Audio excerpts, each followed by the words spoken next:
अल्हम्दुलिल्लाहि रब्बिल आलमीन वस्सलातु वस्सलामु अला सय्यिदिल मुरसलीन अम्मा बाद फ़अऊज़ु बिल्लाहि मिनश शैतानिर रजीम बिस्मिल्लाहिर रहमानिर रहीम। अस्सलामु अलैकुम वरहमतुल्लाहि वबरकातुहू। Dear students, today we will study chapter number 17 of chemistry of class 9. So I hope that you have the book, notebook and pencil.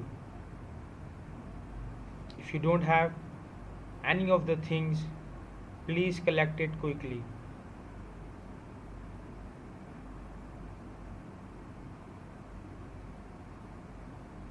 And now open your book and chapter number 17 of chemistry, and today our topic is homologous series. But first we have to recite the dua of ilm. As-salatu was-salamu alayka ya Rasulullah wa ala alika wa ashabika ya Habibullah. Rabbi zidni ilma. Ya Allah, increase my knowledge. Salatu wassalamu alayka ya Nabiyullah wa ala alika wa ashabika ya Nurullah.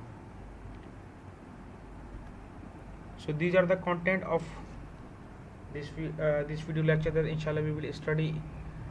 The first, inshallah, we will study homologous series. Then inshallah our second topic is isomerism.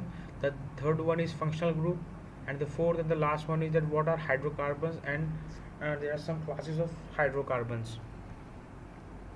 The first कि हम पहले ये discuss करते हैं बच्चों कि homologous series क्या है।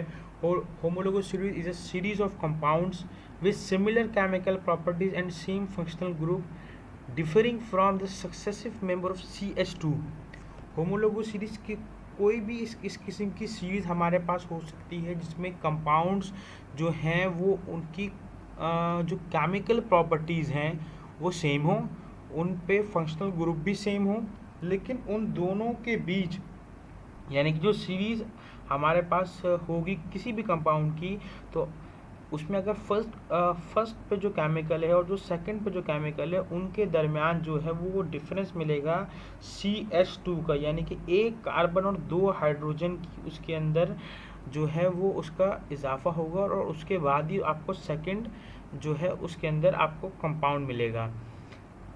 इसको हम एग्जाम्पल के तौर से आगे भी समझते हैं। Carbon chains of varying length have been observed in organic compounds having the same general formula.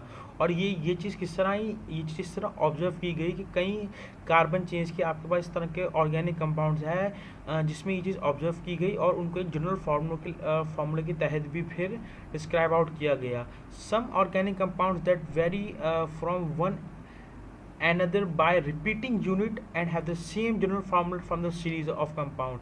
और ये चीज़ उस वक्त फिर बाद में कंफर्म हुई कि कुछ ऐसे ऑर्गेनिक कंपाउंड थे जो एक दूसरे से वेरी तो करते थे, जिसमें डिफरेंस होता, लेकिन जो उनके जनरल फार्मूले में जब हमने उनको ट्रेस आउट करने की कोशिश की तो उनके वो रिपीटिंग यूनिट जो हैं वो बिल्कुल उसी कंपाउंड के हिसाब से सेम पाए गए, यानी कि जो हैं एक के बाद जब दूसरे आपस में रिपीट हो रहे थे तो वो उनके अंदर जो फार्मूला था वो एक ही अप्लाई हो रहा था।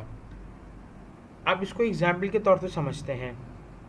एक मिसाल ले लें, यहाँ पे एक कंपाउंड लिखा हुआ है CH4 जिसका नाम है मीथेन, और फिर लिखा हुआ है NC2H6 जो कि उसका सेकेंड आपके पास कंपाउंड है जो है इथेन। अब अगर इन दोनों में अगर आप डिफरेंस देखें तो ये होमोलोगस सीरीज किस तरह बना रखे, पहला कंपाउंड है मीथेन, दूसरा है ethane.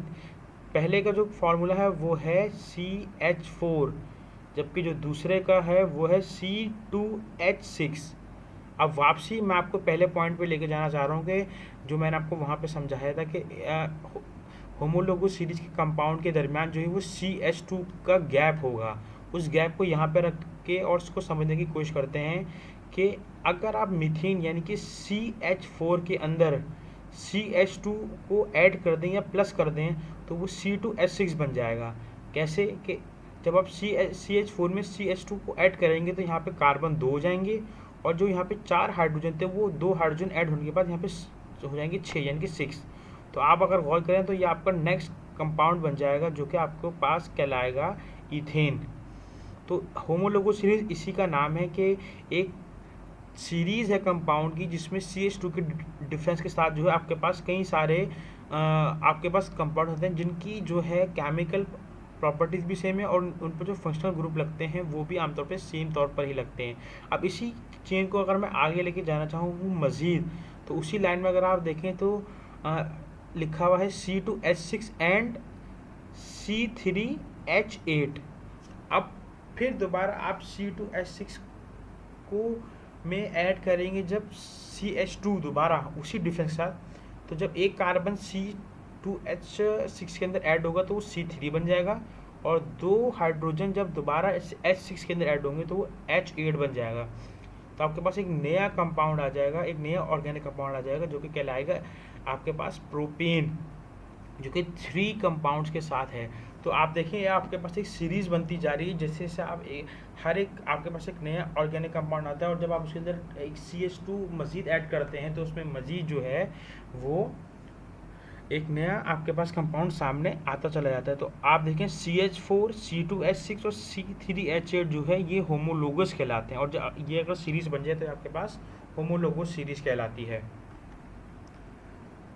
All the members belonging to this series have the same functional group, जिससे कि हमने अभी डिस्कस किया कि इनमें फंक्शनल ग्रुप भी सेम लगेंगे। अब ये फंक्शनल ग्रुप क्या है ये इंशाल्लाह हम अभी आगे डिस्कस करते हैं।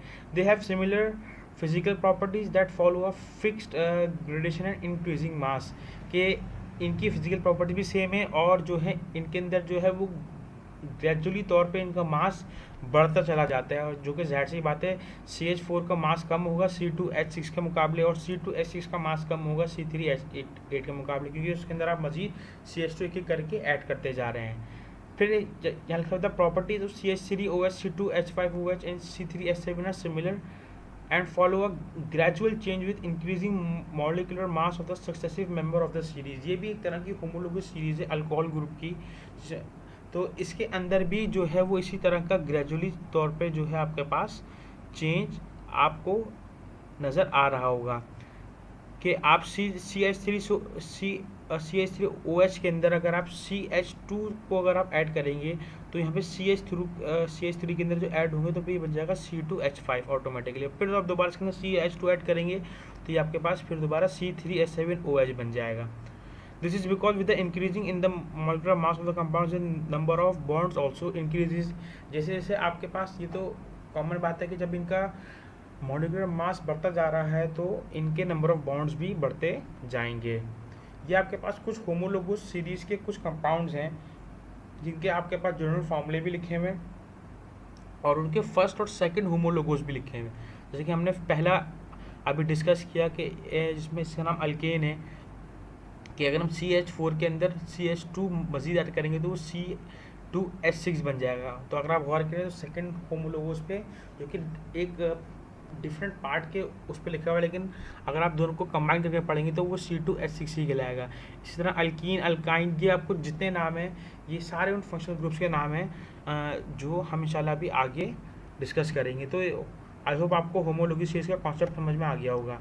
अब इन्हीं स्ट्रक्चर्स के अंदर एक टर्मिनोलॉजी 1830 में एक साइंटिस्ट जो थे जेकब ब्रज़िलियस, उन्होंने एक चीज़ गौर करी जो कि जिनको उन्होंने नाम दिया आइसोमेरिज्म का या आइसोमर का, जिसका मतलब था इक्वल पार्ट्स। तो आइए इसको डिस्कस करते हैं। ये क्या है कि isomerism is the phenomena in which more than one compound has the same chemical formula but different chemical structure, यानी कि ऐसे कंपाउंड जिनका केमिकल फार्मूला तो सेम होता है, ये 2 या 2 से ज़्यादा कोई भी इस तरह के कंपाउंड वो हो सकते हैं जिनका केमिकल फार्मूला सेम होगा लेकिन उनका स्ट्रक्चर जो है वो डिफरेंट होगा। Chemical compounds that have identical chemical formula but different in properties and the arrangement of atoms in the molecule are called isomers. Therefore the compounds that exhibit isomerism are known as isomers.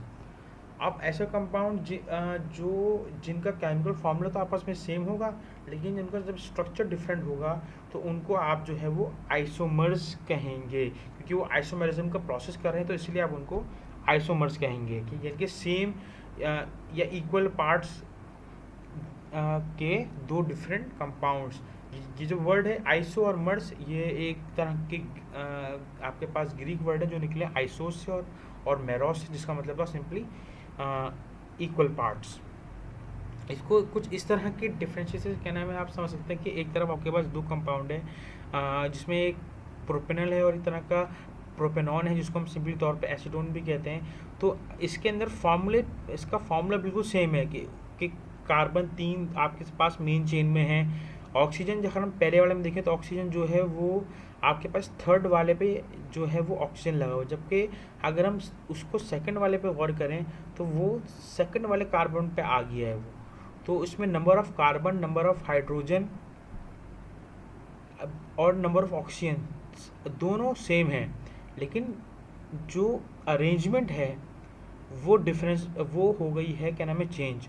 तो इस difference के जो जब ये atoms जो हैं ये जब अपनी अरेंजमेंट को चेंज करते हैं तो मुख्तलिफ अरेंजमेंट से इनके अंदर मुख्तलिफ प्रॉपर्टीज़ भी शामिल हो जाती हैं, या ये अपनी एक तरह से प्रॉपर्टीज़ भी चेंज कर लेते हैं। तो इस कॉन्सेप्ट को हम आइसोमेरिज्म का नाम देते हैं।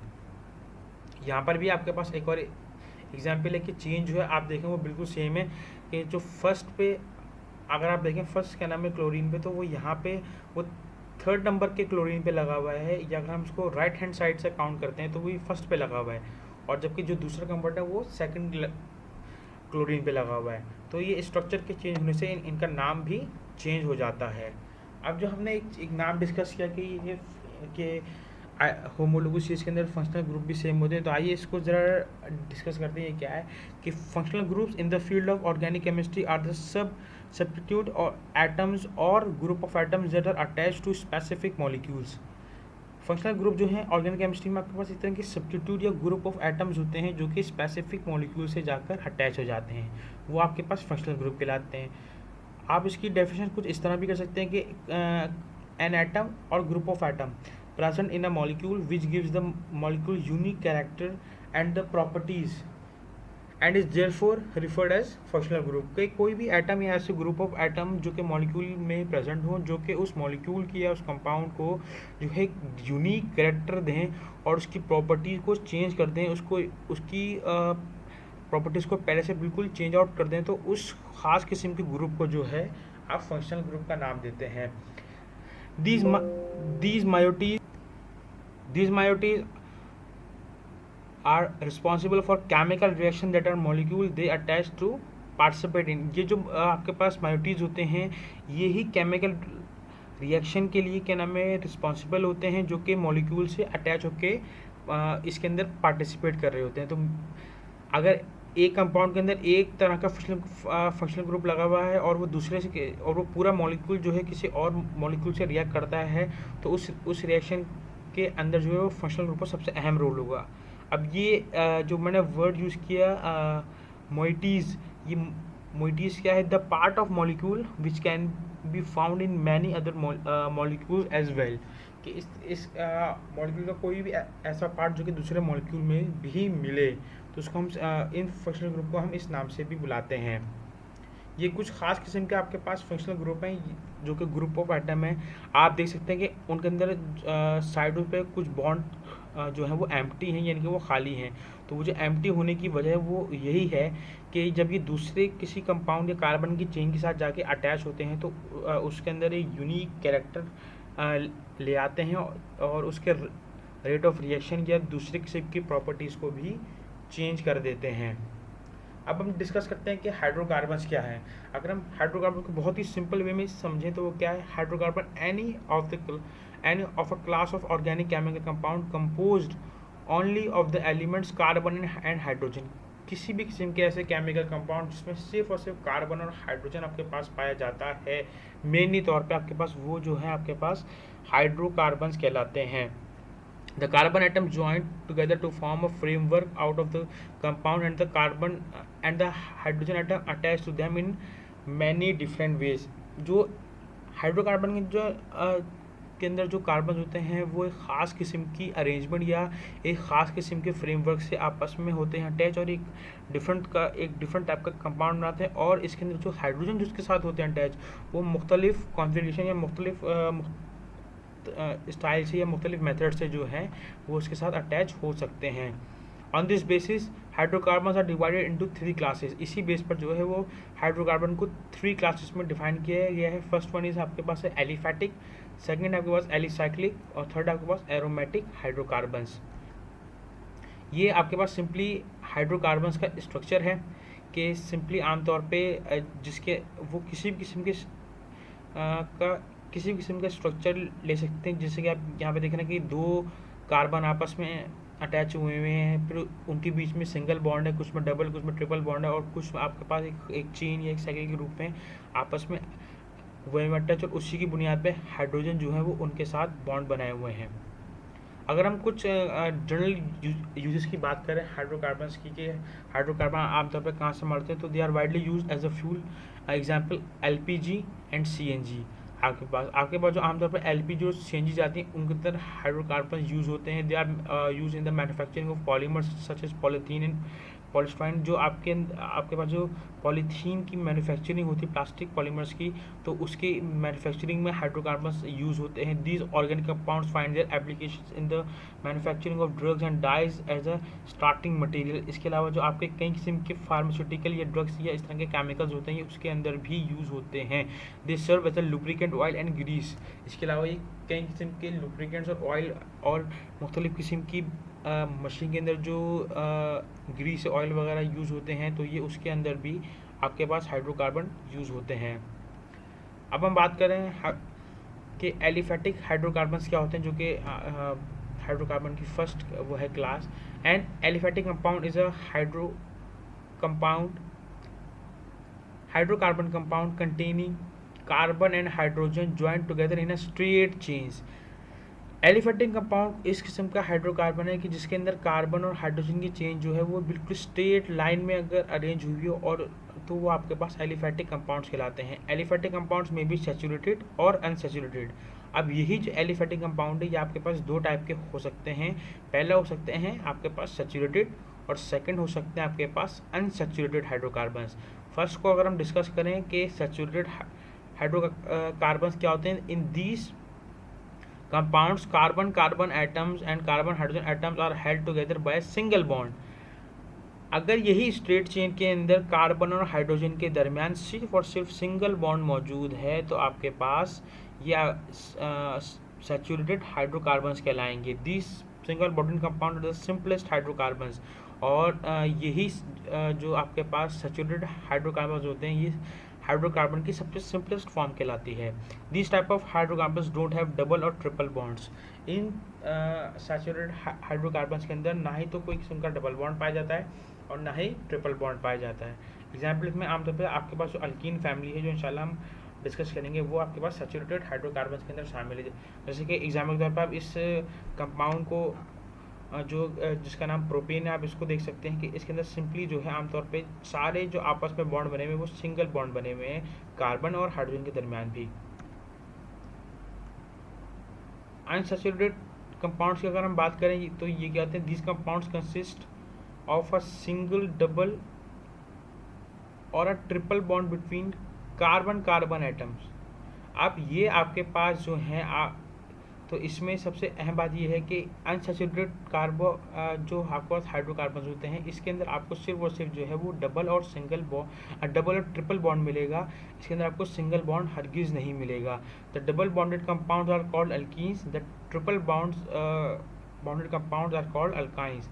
इसके अंदर जो डबल बॉन्ड है, बॉन्ड वाले जो आपके पास कंपाउंड्स होंगे वो आपको पास अल्कीन कहलाएंगे, और जो थर्ड आपके पास बॉन्डेड वाले आपके पास कंपाउंड्स होंगे आपके पास अल्काइंस कहलाएंगे। इसको अगर हम इस तरह तौर पर समझें कि जो आपको टॉप पे जो कंपाउंड नजर आ रहा है जो बिल्कुल स्ट्रेट चेन में मौजूद है, और इसके बीच में जो ट्रिपल बॉन्ड है कार्बन के दरमियान, तो ये आपके पास एक दोनों ही आपके पास अनसैचुरेटेड हाइड्रोकार्बन्स हैं। लेकिन जो आपके पास फर्स्ट वाला है ये आपके पास अल्काइन कहलाएगा, और जो इसके बीनीथ या क्या नाम है नीचे वाला है वो आपके पास अल्कीन कहलाएगा। आएंगे दोनों अनसैचुरेटेड हाइड्रोकार्बन्स की ही कैटेगरी में, क्योंकि दोनों में जो है वो सिंगल बॉन्ड नहीं है बल्कि डबल या ट्रिपल बॉन्ड मौजूद है। तो इसके अंदर आमतौर पे आपको सिंगल बॉन्ड भी क्या नाम मिलेगा, जैसे कि आप टॉप के उसमें देख सकते हैं, लेकिन इसके अंदर डबल और ट्रिपल बॉन्ड का होना लाजमी है।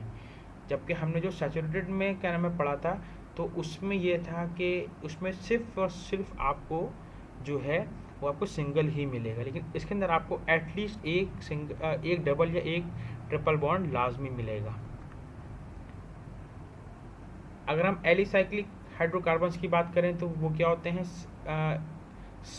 Cyclo aliphatic hydrocarbons also called cycloalkanes alicyclic hydrocarbons, ये इसी के नाम है, are saturated hydrocarbons containing one or more rings. Alicyclic जो आपके पास हाइड्रोकार्बन्स में है कार्बन, ये भी एक तरह के आपके पास जो है वो सैचुरेटेड ही हाइड्रोकार्बन है, जिनमें एक या ज़्यादा तौर पे रिंग्स आपको मिलती हैं। तो ये जो है आपके पास स्ट्रेट लाइन में नहीं होते, बल्कि ये जो है आपके पास एक तरह की साइकिल या सर्किल की शेप होते हैं, या तो और ये एक किस्म की रिंग या शेप आपको बनाए हुए नज़र आएंगे। जैसे कि यहाँ पर भी आप देख सकते हैं कि यहाँ पर जो है ये भी वो उसी कंपाउंड की एग्जांपल जो हमने फर्स्ट में पढ़ी थी, तो बस फर्क था कि वो चेन में था तो उसका नाम हमने प्रोपेन कहा था, तो यहाँ पर जो है हम इसको साइक्लोप्रोपेन का नाम देंगे क्योंकि ये साइकिल की शेप में मौजूद है। अब हम बात करते हैं एरोमेटिक कंपाउंड्स की। एन एरोमेटिक हाइड्रोकार्बन्स और अरीन और sometimes aryl hydrocarbon is a hydrocarbon with a sigma bond and delocalized pi bonds or electrons between carbon atoms forming a circle. The configuration of 6 carbon atom in aromatic compound is called benzene ring after the simplest possible such hydrocarbon as benzene. Most of the compound produce aroma, good smell. अब जो ये word जो इसको नाम मिला है aromatic compounds का, तो ये सबसे बड़ा इसलिए मिला क्योंकि इसमें आमतौर पर जो कंपाउंड्स हैं वो एक ख़ास किस्म का अरोमा या कोई एक अच्छी स्मेल करते हैं प्रोड्यूस, इसलिए इसको एरोमेटिक कंपाउंड्स का नाम दिया गया। दूसरा ये है कि इसके अंदर भी आपको जो है वो कार्बन की साइकिल ही चेन मिलेगी, लेकिन वो चेन जो है वो उससे काफ़ी डिफरेंट होगी कि उसके अंदर आपको सिग्मा यानी कि सिंगल बॉन्ड और आपको पाई यानी कि डबल बॉन्ड भी मिलेगा। और इस डबल बॉन्ड की ख़ास बात ये होती है कि ये एक ख़ास जगह नहीं होता, ये अपनी बॉन्डिंग को चेंज करता रहता है, जो कि इसे दूसरों से काफ़ी यूनिक या काफ़ी मुख्तलिफ बनाती है। तो इसके अंदर जो है वो कार्बन का एक सर्किल तो बन रहा होता है, लेकिन उसके अंदर जो है डबल बॉन्ड वो अपनी जगह को चेंज कर रहा होता है। जिसमें सबसे कॉमन एग्जांपल जो है हमारे पास बेंजीन रिंग है, यानी कि 6 कार्बन वाली रिंग जो है ये आपके पास बेंजीन, ये आपके एक तरह से एरोमेटिक कंपाउंड या एरोमेटिक हाइड्रोकार्बन्स आपको इसमें दिखते हैं, जैसे कि ये है। अब इसके अंदर जो है हम अगर फर्स्ट उस पर पार्ट में देखें तो आप देख सकते हैं कि 6 कार्बन हैं और उनके बीच एक खास गैप पर डबल बॉन्ड मौजूद है, जो कि डबल बॉन्ड चेंज होता रहता है, और हाइड्रोजन जो है इसी हिसाब से अरेंज हुए हुए हैं। जबकि अगर आप इसको सेकंड पार्ट में देखें तो हम इस बेंजीन रिंग को कुछ इस तरह भी शो कर सकते हैं शॉर्ट फॉर्म में, जो कि इस चीज़ को डिनोट करता है कि ये रिंग मौजूद है, और जो यहाँ पे आपको डैश या माइनस के पी जो पॉइंट्स आ रहे नजर, तो ये इसके डबल बॉन्ड को शो करते हैं। ये भी आपके पास कुछ किस्म के बेंजीन रिंग या इस तरह के कुछ मॉडिफाइड आपके पास एरोमेटिक हाइड्रोकार्बन्स हैं, जिनके अंदर कुछ एक्स्ट्रा फंक्शनल ग्रुप या कुछ एक्स्ट्रा कंपाउंड आके अटैच हो जाते हैं और उसको ख़ास किस्म और इसकी प्रॉपर्टी को दूसरों से काफ़ी यूनिक या डिफरेंस उसके अंदर ले आते हैं। I hope my dear students आपको ये टॉपिक समझ में आया होगा और आप ने इनको इन हाइड्रोकार्बन्स की डिफरेंशिएशन को अच्छी तरह से समझा होगा। In the end my dear students, I hope that everything I've taught in this lesson is very clear. Revise it at home. May Allah strengthen your memory. Ameen. Jazakallahu khair.